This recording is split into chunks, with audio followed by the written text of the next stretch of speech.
Hello, it's Ross again from Britain's Hidden History. Welcome back. Thank you for joining me. And I'm going to have another quick look at, this way, the rambles and studies in Old South Wales.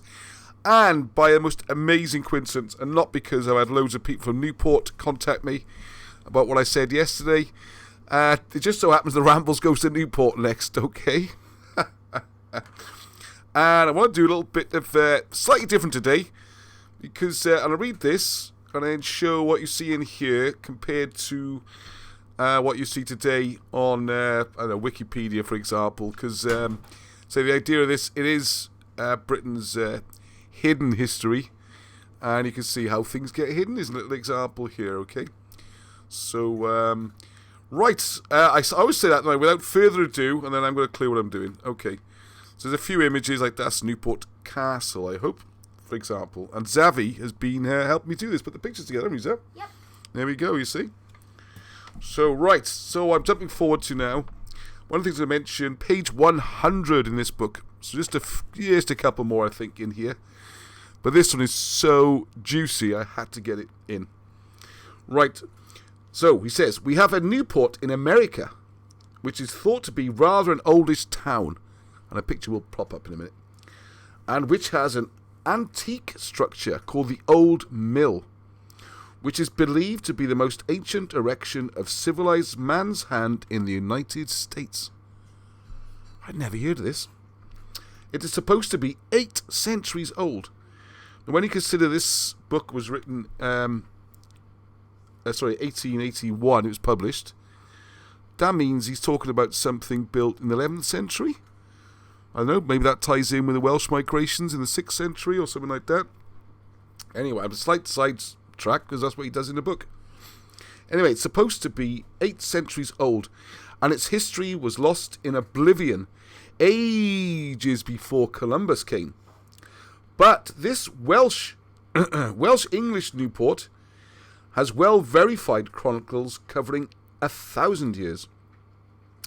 In 918, Edelfred and the Prince of Glamorgan fought a hard battle here, and Newport must have even then have been a fortified town. The Welsh name is Cas Newydd, or New Castle, from a fortress whose wretched and grimy ruin now stands in melancholy dejection on the right bank of the Usk, in the heart of the town. This is St. Wallows Cathedral, by the way, the pictures now. Of all the old castles in Wales, perhaps this is the most mournful to look upon, so fallen is it from its grand estate. A ruined castle is seldom debased to such plebeian uses as those which have befallen Newport. It is now occupied by certain brewers and other unknightly varlets. But there was a day when this pile was the home of kings, and where now ferments the democratic ale, and rings the rattle of barrels being hooped. Once flowed the ruddy wine from silvern flagons, and echoed the laugh and song of revelry. Listen to this sentence, please. It's very important. Come back to it later. The castle was built by the Welsh king Robert Fitzroy in 1130 to protect his domains and guard the passage of the river, which was and is here fordable at low tide, and after passing through the hands of several successors, it came at last to the Duke of Buckingham. When this Duke was executed, the estate was seized by Henry VIII, and when Cromwell's army came, it met the fate of all the baronial halls to which the old castle hater paid his respects. Precisely at what time the poor ruin was seized upon by the base fortunes which now degrade it is not recorded. The humiliation of a modern red-tiled roof covers the central tower of the ruin, where it looks upon the river, the only part of the walls now standing. The tower, next to the bridge, has its venerable head covered with a kindly purlieu of ivy, as if nature took pity on the poor old castle in its hour of degradation, and tried thus, as it might, to atone for man's inhumanity to storied stone. The Usk, however, limpid its streams in the hills of Brecon, is here extremely muddy and unlovely. As I stand upon the bridge, the tide is out.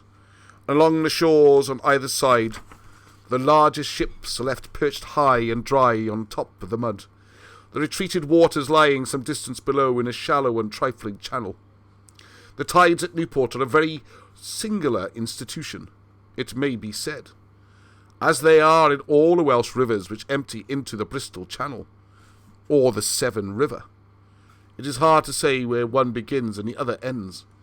The ebb and flow of these tides affect the water in the Taff, the Wye, the Usk, etc., in a manner amazing to one who beholds this phenomenon for the first time. The daily rise and fall of the Severn's water produces a daily change in the panorama at several points in South Wales, which is little less than marvellous. At low tide from some high eminence as Penarth Head, you will see vast and lovely areas of mud, and it seems as if you had chanced upon the veriest ugliest landscape in a drear and ugly world. But when the tides rise and all these floodplains are flooded, and the scene becomes, as if by magic, one of the greatest beauty. At Newport, the spring tides send the channel waters up the Usk in such volume as to raise its level as high as 40 feet on the Newport banks. It is a useful river, though not a lovely one at this point, but we know and have seen in the back country that it flows through a scene of great beauty. Here under the bridge the tide has fallen so low now that you may walk across its bed by the ancient ford on the thinly covered stones in the midst of the channel, over which the water is running swiftly and seaward. Down the river all along the way to the sea, ships are lying in the yellow mud on shore, alongside the jetties to which they floated easily a few hours ago, and the view is continued, far in the distance, of colliers and other crafts, so mud anchored. I'd just do St. Wallows tomorrow, because I do want to say a few things about this castle, okay? And we'll do St. Wallows as something different. A couple of things to note, by the way, on his comments there about the Severn. It's the second highest tidal range. The difference in heat's like 40 feet twice a day in the whole world. It's remarkable, really. More fuss should be made of it than the Severn Bore and things like that. And I'm sure people in the comments will know which is the river we're the highest for. You can drop that in if anyone knows. And the other thing to note, which I hadn't thought about until quite recently, is this muddy bottom, as it were, not trying to be fun, the muddy bottom of the Severn has been absolutely crucial to its history. If you look at both Cardiff docks, Newport docks, all the docks and harbours along the Severn, one of the great things about them was this thing he mentions in there without really getting the significance.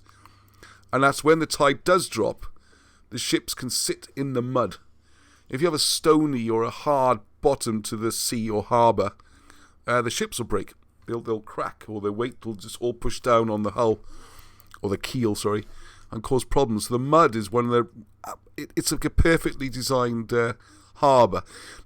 Maybe not so much for the modern, mega ships and that kind of thing. You probably need the higher berths and whatever, deep, wider channels.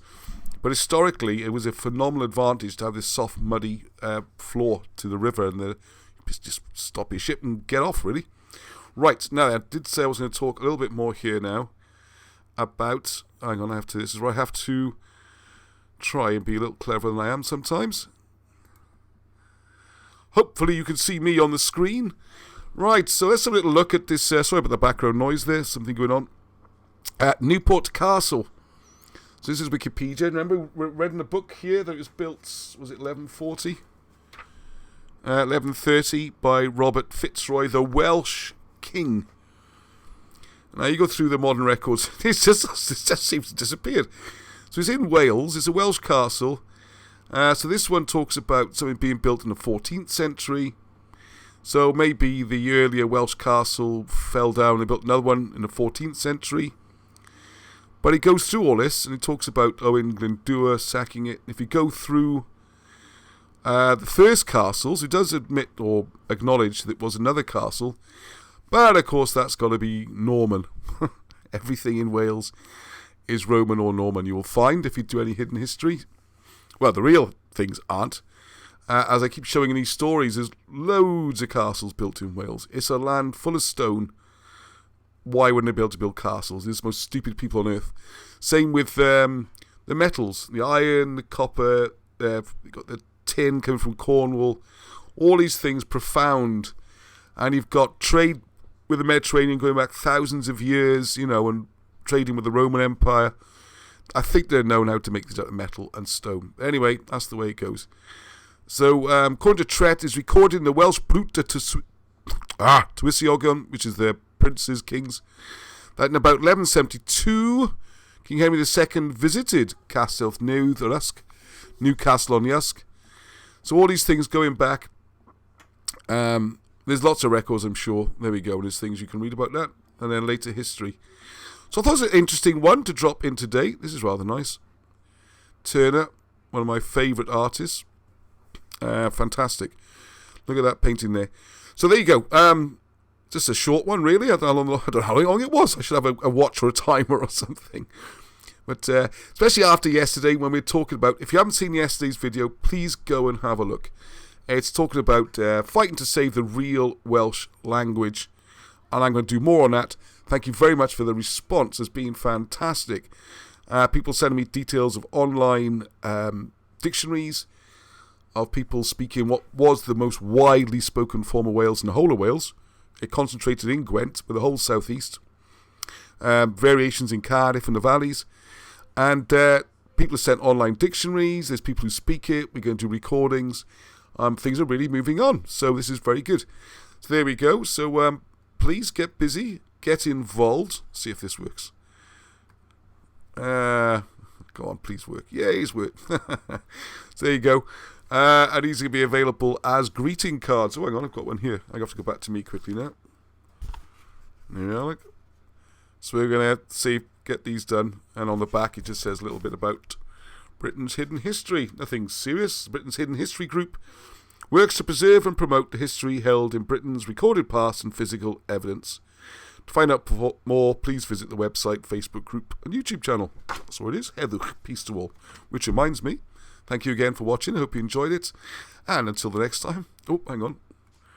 Heddwch. That's, by the way. Oh, hang on. Oh, the card. Oh, hang on. The card actually says, Alan wants you. I just made a little backdrop for this, which doesn't have that. But I think anyone from the group would recognise Alan Wilson there. Oh, I think I'm being called for my dinner. So perfect timing. And until the next time, once again, Heddwch.